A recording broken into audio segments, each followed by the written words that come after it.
All right.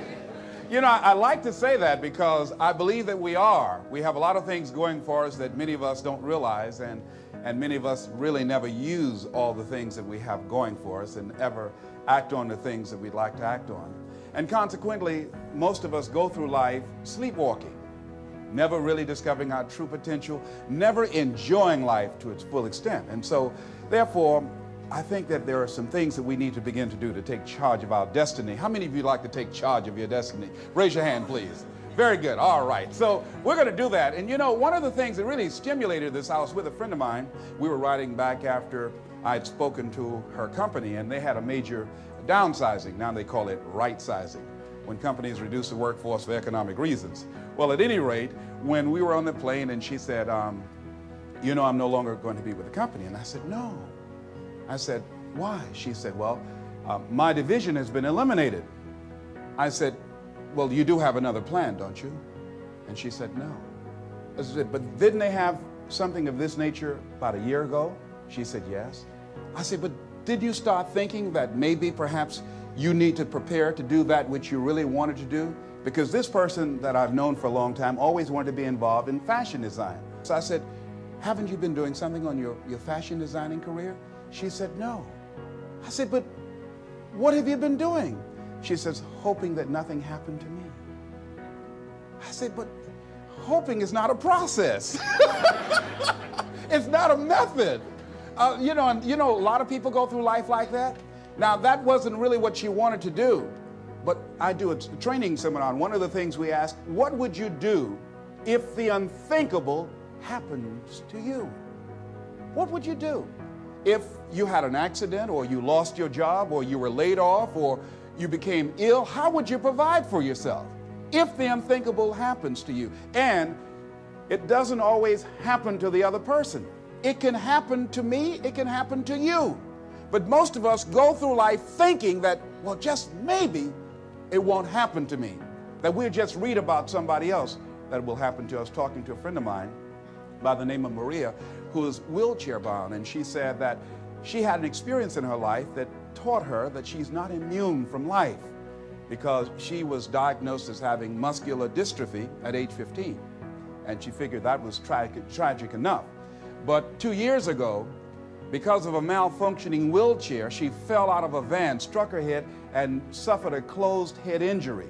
Had blood on the brain, and they said that she perhaps might go blind, or she have loss of memory or concentration. And I said, how did you handle that? She said, Les, it was the best thing that could have happened to me. I said, why?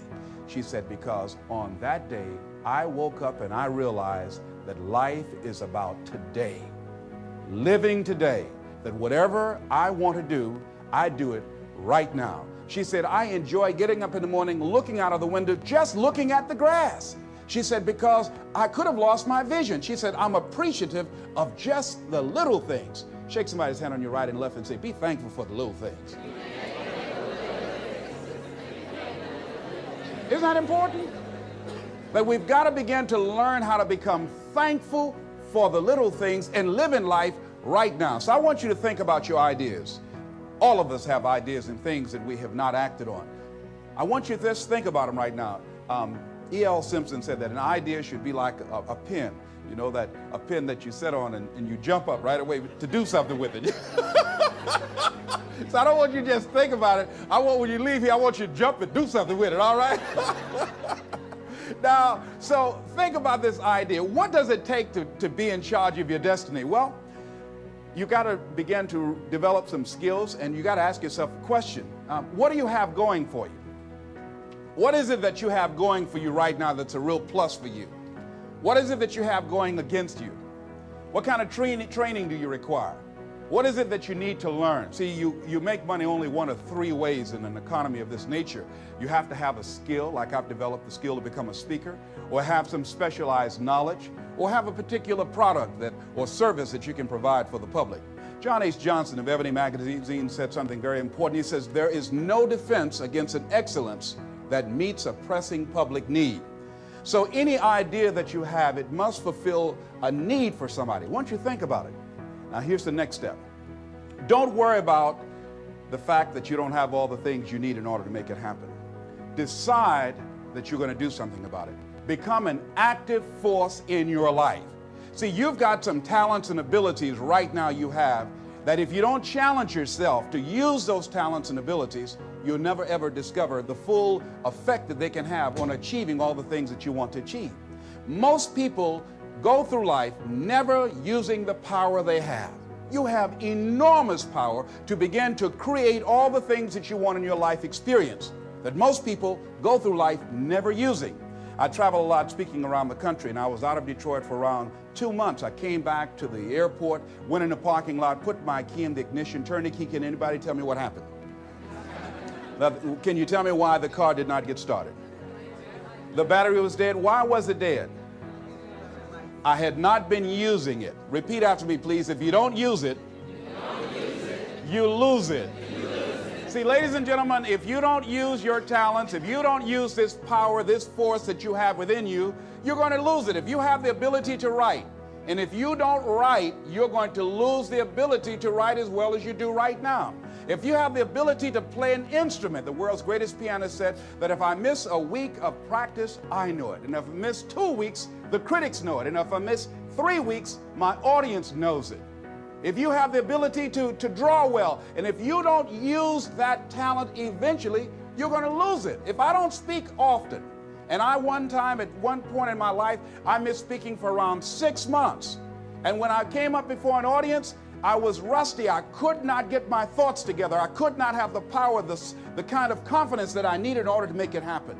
So whatever you want to do, whatever idea that you have, the longer that you're sitting on that idea, you are either creating or you are disintegrating. If you're not using it, your skills are diminishing every day. And there goes a second. There goes another second. And life is happening right now. But Les, what do you mean? Get your butt out of the way. So many people have gone to their graves, never discovered their true potentials because they allowed their butts to stop them. Like, but I don't know what to do. No, that's not really true. I was on a television program the other day. A lady called in and she said, there's something I'd like to ask you. And I said, what is it? She said, well, I have this thing I want to do, but I've been unemployed. I lost my job for 2 years. I haven't been able to find a job. I don't have the money and I don't have the contacts and I really don't know what to do. I said, excuse me. I said, the fact that you don't have the money or the contacts really is not the issue. I said, what's the real issue? She said, what do you mean? I said, what's stopping you from doing what you want to do? She said, well, I don't know. I said, but if you did know, what would your answer be? She said, well, I think maybe I'm afraid. I said, what are you afraid of? Maybe I might fail. See, a lot of people allow fear to stop them from living their dream. Answer your calling. Whatever you're called to do, don't count yourself out. Don't say, I can't do that. Many of us go through life saying no, and you don't even know what you're saying no to. You don't know what you cannot do if you're not willing to challenge yourself. Whatever it is that you don't know how to do right now, you can learn. I did not know how to speak for major corporations. I didn't know how to do that, but I decided to become a student. If you do your research, if you do your homework, if you make the commitment that I'm going to learn, when you look at what do I have going for me and drop your buckets where you are, decide I'm going to work and get myself together. A guy named Jim Rohn said, if you develop your gifts will take you places that you'll never begin to imagine. And I decided to do one thing. All my life, I've been a jack of all trades and master of none. I mean, I did a little of everything. I was a disc jockey. I was a state representative. I used to be an MC. I used to do public relations work. I used to do door-to-door sales. I did a whole lot of things, but I decided that I was going to do one thing and I would master that. And after mastering the art of speaking, then I would become a trainer. And after doing that, then I said, I must become a businessman. Just find one thing and just decide that you're going to work with it until it gives you the blessing that you want, and don't let up on it. Just keep right on working it and working it and working it, and knowing that whatever you do, you can better your best, that you can get better at it, that whatever you are achieving right now, it's only a tip of the iceberg of what's possible for you. Now, here's something else that you do when you start working on this dream. Give it everything you got. See, put your heart in it. Most people, when they're working on dreams, they don't give it everything they have. I heard a guy say in a book, the title of it was, All You Can Do Is All You Can Do. And all you can do is enough. Well, see, most people don't do all they can do. Most people go through life holding back. Have you ever had the experience of starting your car and you mash down on the accelerator and the car, boom, wait a minute, hold a minute. Start mashing again and it was not moving, it was very hot, and all of a sudden you realize that you had the emergency brakes on? How many of you ever had that experience? Raise your hand, all right? Then you release the emergency brakes and then the car moves, boom, unencumbered. Most of us go through life with our emergency brakes on. Well, it might not work out. People might talk about me. I don't have enough money. I don't have enough education. I'm too ugly.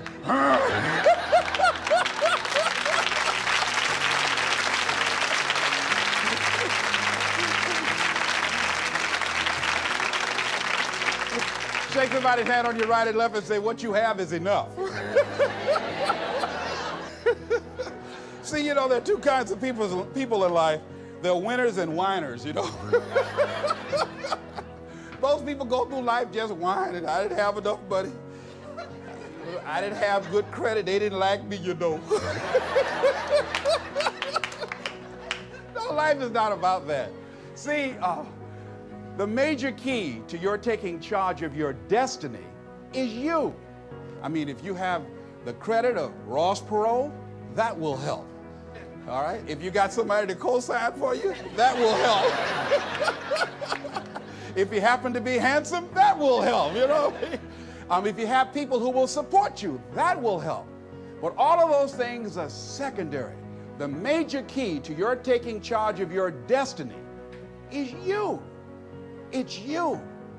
And even though you might not have all the things going for you that you would like, you have the power within you as you begin to develop your consciousness, as you hold the vision of what it is that you want to do, as you decide to answer this small voice within you. Because as you respond to this voice that's telling you you ought to do this, the way will come, ideas will come to you.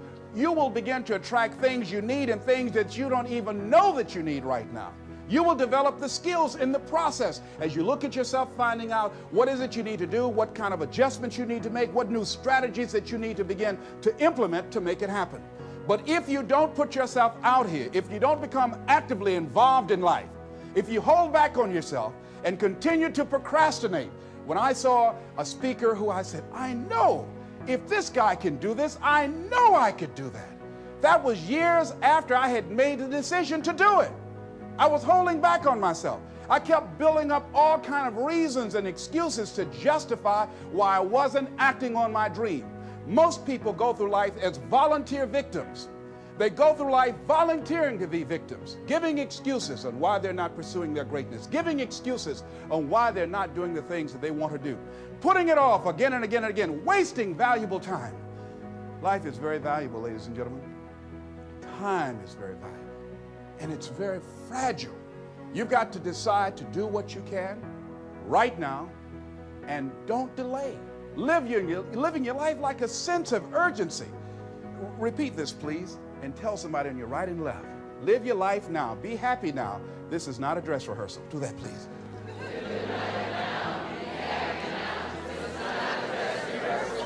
This is your Super Bowl. Do you know there are people who put more emphasis and more energy into a sporting event or dancing or entertainment than they do on their dreams? They have more interest in who won a particular game than where they are in relationship to their goals and their ambitions and developing themselves. So you want to begin to get your priorities in order. Ask yourself the question, the people in my life right now, are they contributing to my growth and development? Are they making me a better person? What I'm doing right now, is it nourishing me? Does it empower me? Is it giving me what I need out of my life right now? Is it challenging to me? Is it making me stretch mentally and emotionally and spiritually? Is it getting the best out of me? See, this is the only life you've got. So you don't want to squander it doing something you don't want to do, feeling you can't do any better. You can do better. You should do better. You deserve to do better. You're entitled to that. That is your right to do better. So resolve that within yourself. Make it something in your life that you just won't compromise on. See, it is important to me that I be able to provide for my mother. That is not optional. to be able to provide for my children. There's a standard of living that I'm going to enjoy. It is not optional.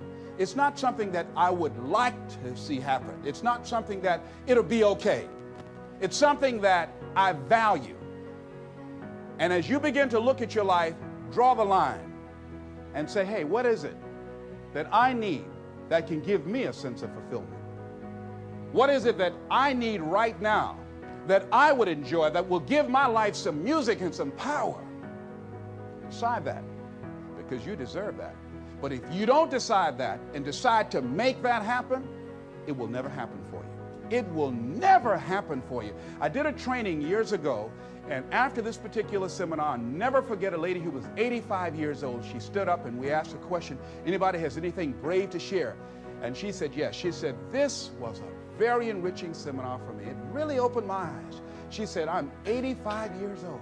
She said, all my life, she said, I sacrificed my dreams for everybody else, for my family, for my husband, for my children.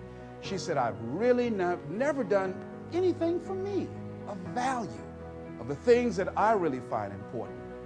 She said, I say to you young people, you won't be in my situation right now if you decide to live your life now. She said, if I had my life to live over, I would do things differently.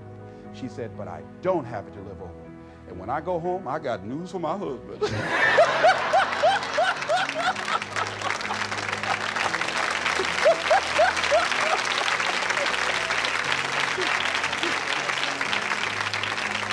So repeat after me, please. I'm going to live my life now. I deserve that. I deserve that. Okay, now here's something else I want you to realize. Things are going to happen. You've just got to handle it. My goddaughter, Nika Williams, who lives in Columbus, Ohio, just this past week, 3 children in her neighborhood that she went to school with were sitting in a car talking. An intoxicated driver lost control of his vehicle and ran into that car and killed those 3 kids. The children that they went to school with experienced pain and grief and shock, but they became actively involved in putting together the funeral services. And I talked with her, and I said, how you doing, Anika? She said, I miss them. She said, but there's something that I realized, that many of the relationships we have in life, we take casually. And we don't say all the things that we really should say and do all the things with people that mean something to us that we really should do. And she said, I'm going to miss them, but it's really alerted me about how unpredictable life is. And so now she's going to become a very sharing person, more so than ever before, and all of the other young people that were involved. But they were handling it. And as you begin to look at your life, decide to handle things. When you decide that you want to begin to take control of your destiny, there are going to be some sacrifices that you're going to have to make. There'll be things that you're going to have to decide, I got to give this up. I've got to let this go. Many times you will have problems in your personal relationships. When I decided to become a motivational speaker, I was gone sometimes for weeks when I left home before coming back. And I'll never forget, I did a big major rally for a guy by the name of Dexter Yeager, a big Amway rally called Free Enterprise Day. And after speaking, people were chanting, we want the motivator, we want the motivator. Well, I was excited. So I ran back to the phone after I came off stage and I called the young lady that I was dating then. I said, look, I wiped them out. They love me. They were saying, we want the motivator. Listen, they're saying, we want the motivator. We want the motivator. So she said, Les, I need to tell you something. I said, what? And I heard a voice in the background said, hurry up and tell him. I said, who's that? She said, Les, you've been gone so long. I said, yes, I've been working on a dream, and I'm sorry, the relationship is over. What? You gotta be kidding me. I said, hang up. I said, wait. And I said, Mr. Motivator, come on. I said, hold a minute, wait. I said, Mr. Motivator, calm down. I said, okay. I went outside, I looked at the people, I said, you got to have a dream that's real big.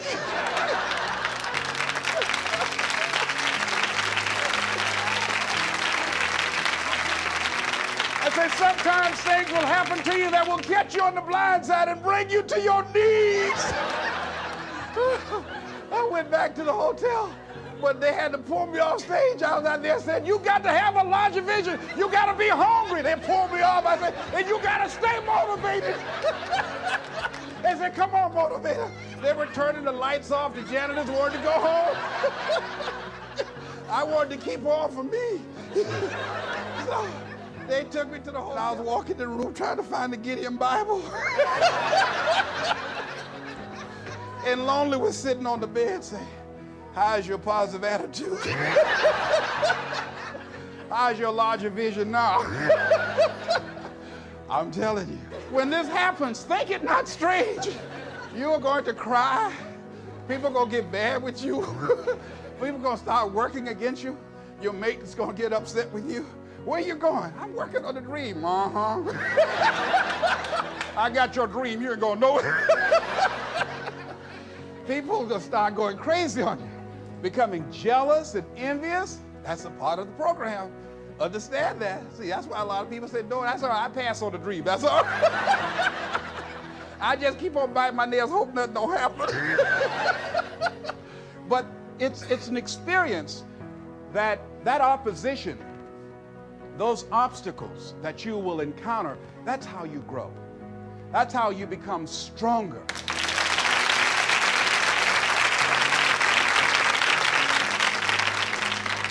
Now, will there be some tight moments? Will there be some times that you want to give up? Yes. Here's something I was reading that Harriet Beecher Stowe said. She said, when you get into a tight spot and everything goes against you until it seems that you cannot hold on for a minute longer, never give up then, for that is just the place and time that the tide will turn. Never give up then, and that is so important. When you're working on doing the things you want to do and fulfilling your dream, and things happen, there are times when your energy feels so depleted that you want to give up, that it looks just totally impossible. And I can tell you from my own personal experience, don't give up then. That's when you've got to fall forward, when life is kicking dirt in your face. Don't give up then. That's when most people turn back. Most people will tuck their tails between their legs and they will run in the opposite direction and say, that's all right, life, I don't want this. All right? No, no, no. If you've decided that this is what you want to do, you've got to become courageous to stand up within yourself, to face it and step forward. And ladies and gentlemen, that is what gives your life meaning. Those things will begin to strengthen you like you can never begin to imagine. And I tell you, one of the most painful experiences I had in my life was also one of the most enriching, because they say that pain opens the space in the heart for joy. And because I did not buy into something, because I caught myself at a critical point and was able to back up and look at it, I was able to become free of the effects of what could have been a tragic situation for me and move on and do something about it. But I learned in the process that I had to learn to surrender and give certain things up. See, in life, everything that happens to you, there's a lesson in it. There's a lesson in it for you. If you look at it, whatever happens to you, just look at and view life that you're a student of the universe and say, what's in here for me to learn?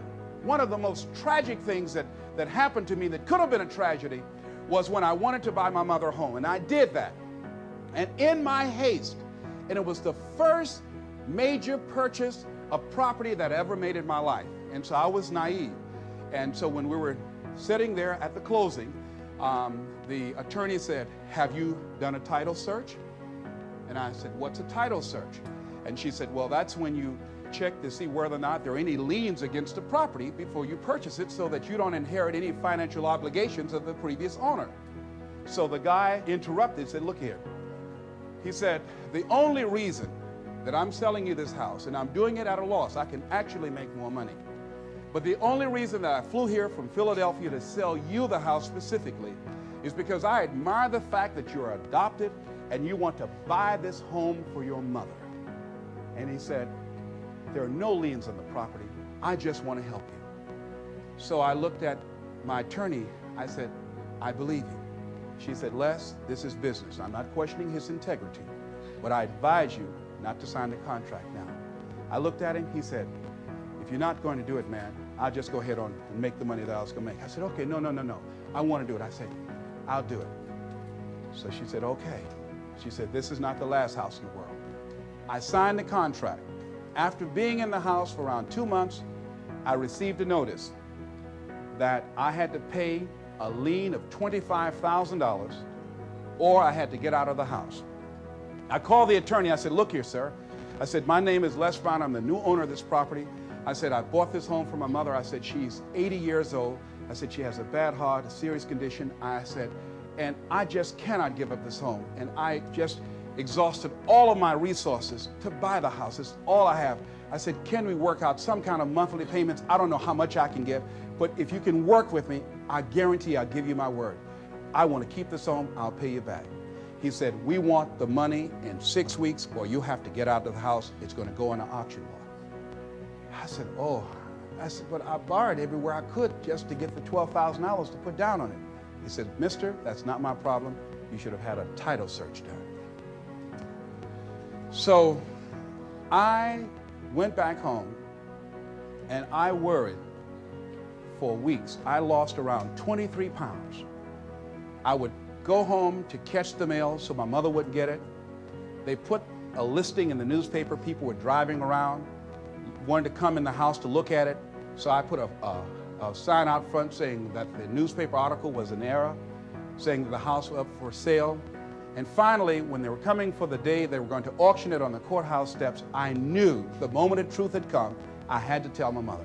So I walked all night that night. Around 2 o'clock in the morning, the children were asleep, my mother was asleep. I said, Lord, I said, why did this have to happen to me?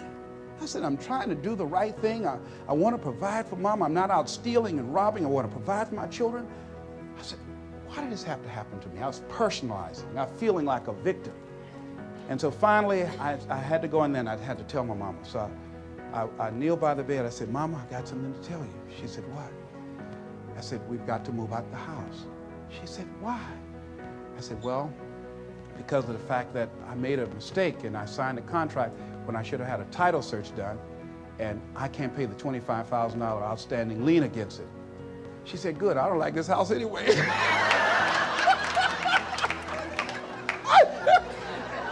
I said, but you told me you did. She said, I just said that for you because you like this so much. She said, it's a two-story, baby, and the arthritis, I can't climb the steps. But you told me you could, Mama. Oh, I just did that for you. I walked up the steps and I was in the room said, that fool crazy with this house. I said, oh, Mama. So I'll never forget when we had to pack up and go back to the old house we had moved out of in Liberty City, right down the street from Mamie Northwestern High School. And the neighbors were out looking. Isn't that Mamie's boy? And they're coming back, you know? I was so embarrassed. I mean, I turned red, but couldn't nobody see it, you know? So my sister came over. She didn't make it any better. She was mixed the big time. Won't get no job going around and running your mouth. Yeah, you got a dream to get Mama home. Now, you back where you belong here. We came in the house and the roaches were playing bid whist. They said, y'all come on in, we miss y'all. And as I was taking furniture off the truck, I was so hurt and humiliated, and I felt beaten. And I began to cry, and I held my head down. And my mama said, hold your head up, boy. I said, Mama, I just can't, Mama. She said, hold your head up. You have nothing to be ashamed of. You did the best you could. Hold your head up. So I said, yes, ma'am, Mama. So I was carrying the furniture in. And I had to give a lecture that week on forgiveness. And I can't talk about anything unless I'm doing it myself. And I had to forgive and forget. Let it go so that I could grow. It took me time to work through that, but I did, and I was able to give the lecture. And to this day, I can't even remember the guy's name. But because I let it go, and I began to focus my energy in the now, later I got a bigger and better home for my mama.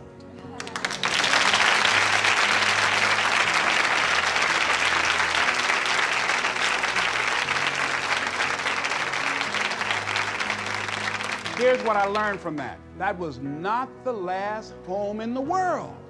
There were other homes. If I had just been willing to just let it go, he who cares less wins. And the guy called and said, you got to get out of there. If this is what happened, I could have, through worry and stress, I could have had a heart attack over a house that my mama didn't even like. Do you follow what I'm saying?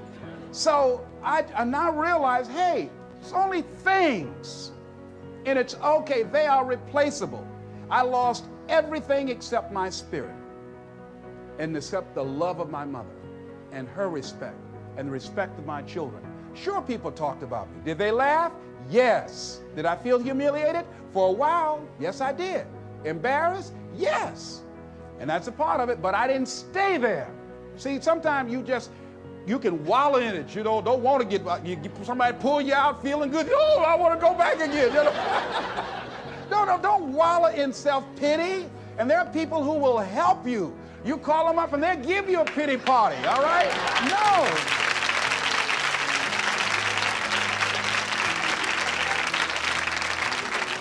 I talked the other night about some explorers that were in Africa. And they saw these two little boys who were playing with some what appeared to be marbles. And they went up to these little guys and said, here, let me give you some candy for that. Little fellas ate the candy and liked that. Said, can we have some more? I said, yes.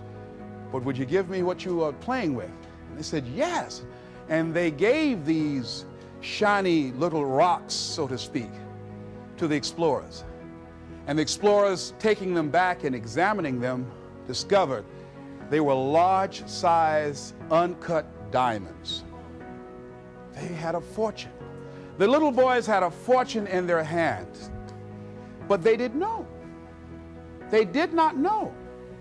Repeat after me, please. If we knew better, we would do better. See, there are many of us, we work for people and sometimes put in 60 and 70 hours a week. Why? Because we have the ability, the talents, and the skills to contribute to the long-term growth and development and profitability of the company. Do we do that for ourselves? Oh, no. Why? Well, we say, well, I've got security. There's no such thing. It's an illusion in your mind. We go through life creating these illusions for ourselves. But it doesn't mean that you can't strategically work on something else on the side. Develop some hobby of passion and find ways that you can begin to create some alternative methods of providing wealth for yourself. See, you know, money is not important to me, but Rita Davenport said it's right up there with oxygen. But it is important to me that it not be important. I got that from Rhea Steele. That's important. It is important to me that it not be important. Make it important to you to live your dream.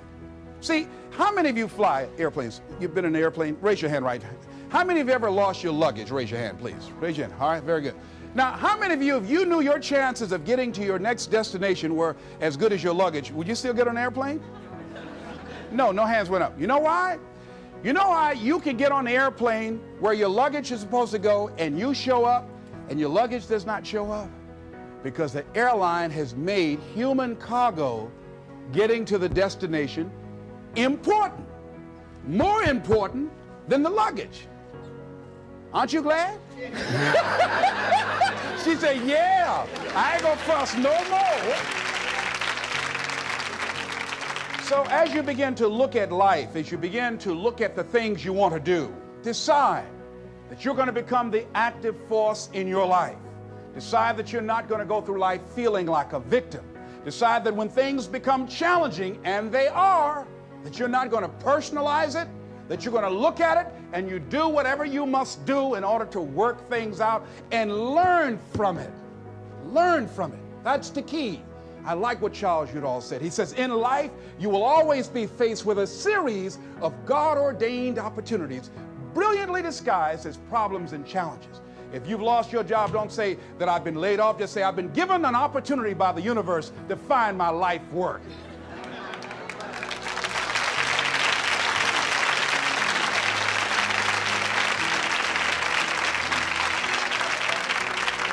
So as you view all of the things that happen to you as an opportunity, now you're taking it from a different perspective. Now you become an active force in your life. Now you are the one, rather than running from things as they begin to change, you become a change driver, because you know that you've got the power within you to make the difference. This force, this power, this energy that you have, that's more powerful than anything that can ever happen to you. You're more powerful than your circumstances or anything that you can experience right now. Decide that you're going to commit yourself to act on your ideas, to become happy. Commit yourself to live your dream. Commit yourself to become the architect of your future. There's something that I heard that Goethe wrote that I love very much. And it really, as you begin to operate out of this consciousness, you begin to experience a different level of living in terms of commitment. He says, until one is committed, there is hesitancy, the chance to draw back, always ineffectiveness. See, until you are willing to jump out there. Somebody asked me, how do I do that? I said, no. You don't need any answers now. You need to make the commitment. Once you make a commitment, then life will give you some answers. You can't decide just going to sit on the side of the pool and just stick your toe in. No, you've got to be willing to make the leap. Most people don't want to do that. They want to sit on the side and say, tell me, is it cold out there? Is it rough out there? Come on out and see. See, no, you want to decide to make that commitment, because then that's when you become involved in the learning process. He said, concerning all acts of initiative and creation, there's one elementary truth, the ignorance of which kills countless ideas and splendid plans, that the moment one commits oneself, then providence moves too. All sorts of things occur to help one that would never have otherwise occurred. He said, whatever you can do or dream you can do, begin it. Boldness has genius, power, magic in it. Begin it now. I read a book by Dr. Johnny Coleman that says, it works if you work it. And as you begin to look at your life, decide that you're going to start working on that dream. You're going to work and nurture that idea. Now, there will be people that will criticize you. There will be people that won't see it for you. But I say to you, don't let them turn you around. Shake somebody's hand on your right and left and say, don't let nobody turn you around. Yeah. That's key, because people will try and turn you around. Hello? People will try and turn you around. But when I heard Bob Mays out of Chicago sing that song, don't let nobody turn you around, that's real. Because that's why most people don't act on their dreams and ideas. That's why most people, when I'm talking with kids that are in institutions, and I said, what happened? Why did you give up working hard and making good grades? Well, they started teasing me. And they allowed that peer pressure to cause them to scale down their dreams and their ambitions. They started following the crowd. That's why many people don't do the things they want to do. A friend of mine, he wanted to become an actor all his life. He let someone convince him, you can't become an actor. You go out to Hollywood, they'll swallow you up. It's too competitive. Thousands of unemployed people out there.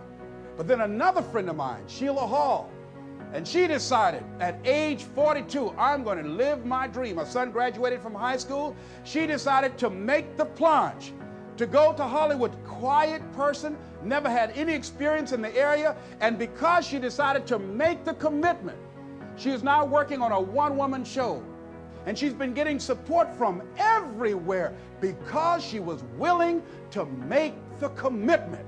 This other guy is far more talented and skillful, but he wasn't willing to make the commitment, so he goes to work every day to a job that's making him sick, because he doesn't have the guts or the boldness to stand up in life and say, I'm going to live my dream. I'm going to commit myself to live out what's in me. I heard Dr. Johnny Youngblood say, I must live what's in me. I said, why do you do this? He said, I got to do it. I got to do it. And I'm saying, find something in your life that you say, hey, it might not work out, but I got to do this. Why? Hey, it's the one thing I love. It's my piece. It's my thing. You don't understand it? It's all right. It's all right.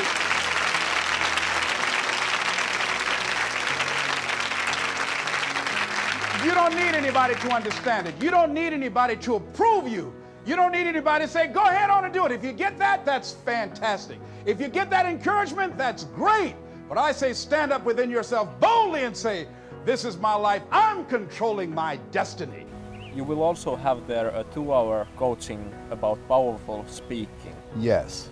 What can we expect from that? In the seminar, I'm going to be teaching people a strategy that will allow them to develop and discover their power voice.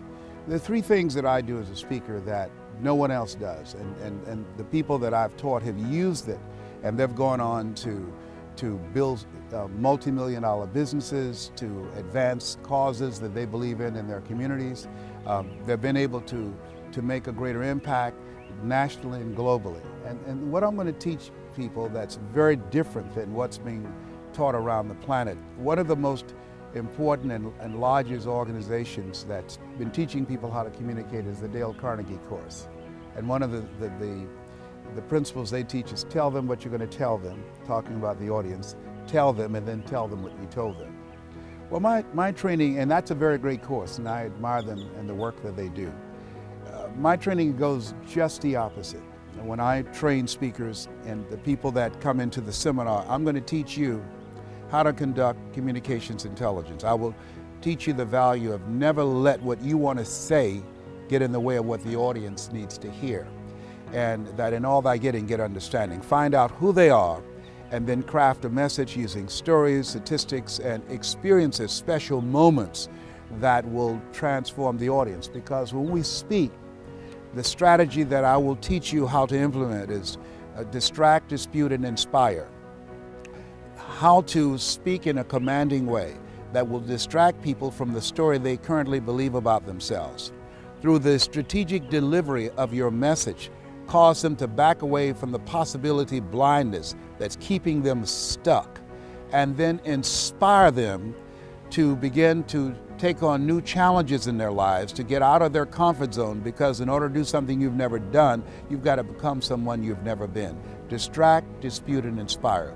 People who come to that training will learn how to apply that in their presentations to grow their businesses, to influence people, to inspire audiences, to bring the best out of people, to challenge people to take their lives higher.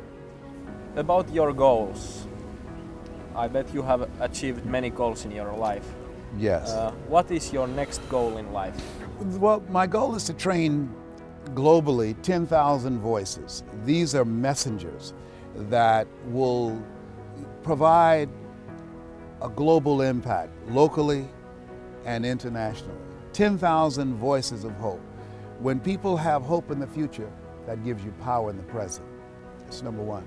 Number 2 is to expand the skill set. There's no shortage of money or opportunity.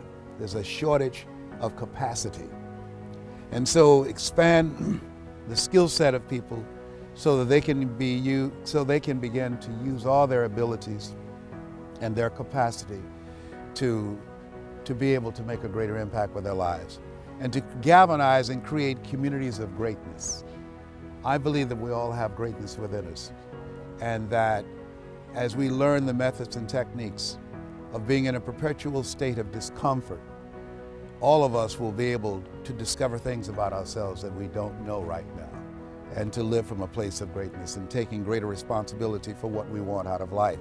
It was George Bernard Shaw said, the people that make it in this life look around for the circumstances that they want, and if they can't find them, they create them.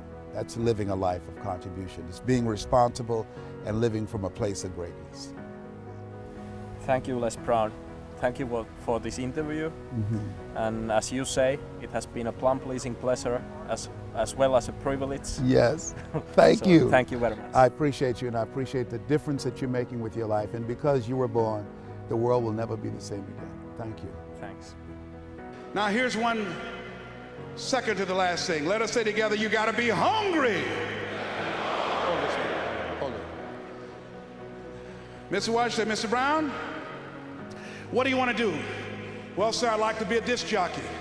Mr. Brown, if you want to be a disc jockey, you got to be hungry. What do you mean by that, sir? You've got to be willing to do the things that others won't do. in order to have the things tomorrow others won't have. He said, you got to work on yourself, develop your mind. You don't get in life what you want, you get in life what you are. Always strive to get on top in life, because it's the bottom that's overcrowded. You got to be hungry. I said, yes, sir, I'm hungry.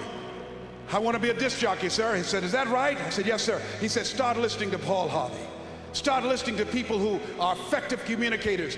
Be conscious of what you're saying and how you're saying it, because how you express yourself, once you open your mouth, you tell the world who you are. See yourself as a radio disc jockey. Start working to get sponsorship. Start creating the radio format that you want. Start developing your personality. I said, wait a minute, sir. I said, I want to be a disc jockey. I don't have a job yet. And then he quoted Whitney Young. He said, it's better to be prepared for an opportunity and not have one than to have an opportunity and not be prepared. You got to be hungry. So I started working to develop myself and developing my communication skills. I expected to have a radio program, so I created my formats. I started learning how to write commercials and do jingles. And then I came to him one day.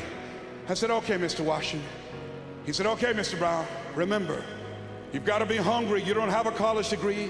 You have no journalism. You have no broadcasting. This is a very crowded field. It's very, very competitive, Mr. Brown. You're going to face no and rejection every day. But if you're hungry enough, the world will make a place for you.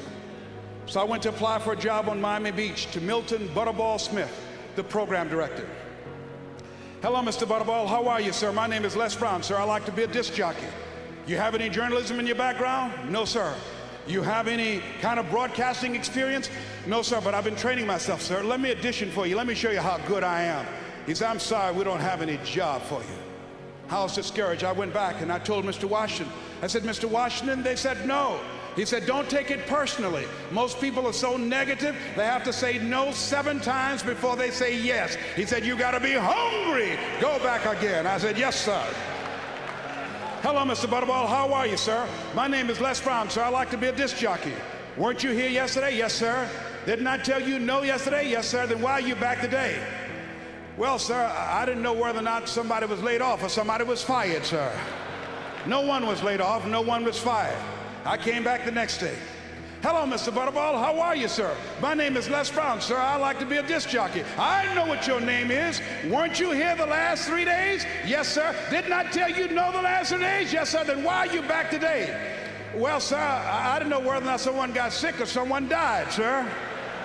No one got sick, no one died, no one was laid off or fired. Now, don't you come back here again. I came back the next day talking loud, looking happy, like I was seeing him for the first time. Hello, Mr. Butterball, how are you? He looked at me with rage. He says, go get me some coffee. I said, yes, sir.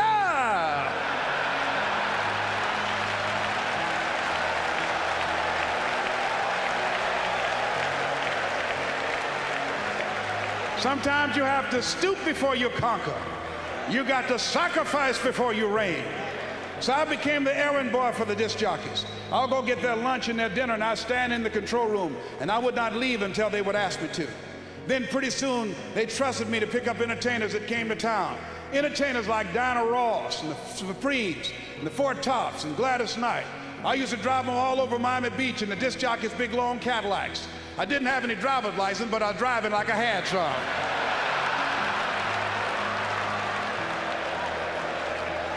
Then one day, I was at the radio station, and a disc jockey by the name of Rockin' Roger was drinking while he was on the air.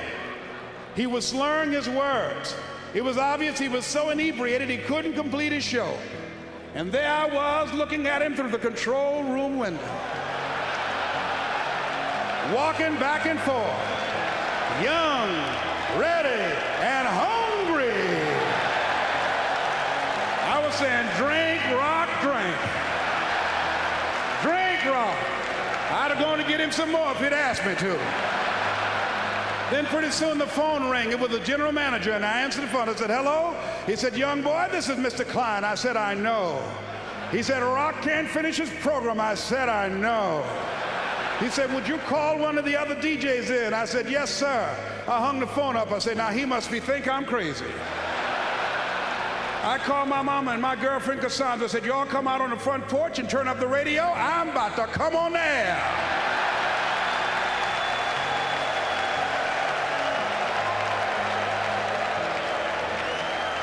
I waited for about 20 minutes and I called him back. I said, Mr. Klein, I can't find nobody.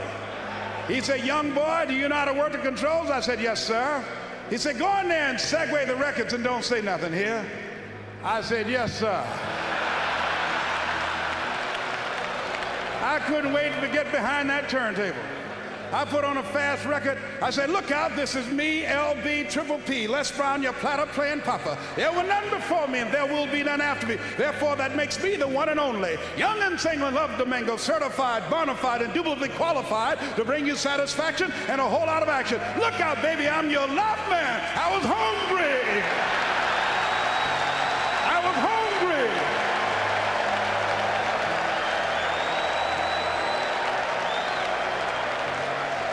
Shake somebody's hand on your right and left and say, you gotta be hungry.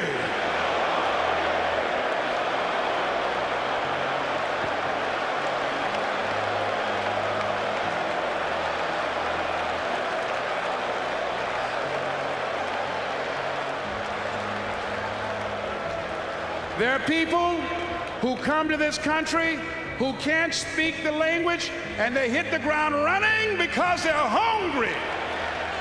The people that are hungry are willing to do the things today others won't do in order to have the things tomorrow others won't have. The people that are hungry are willing to make it okay to fail.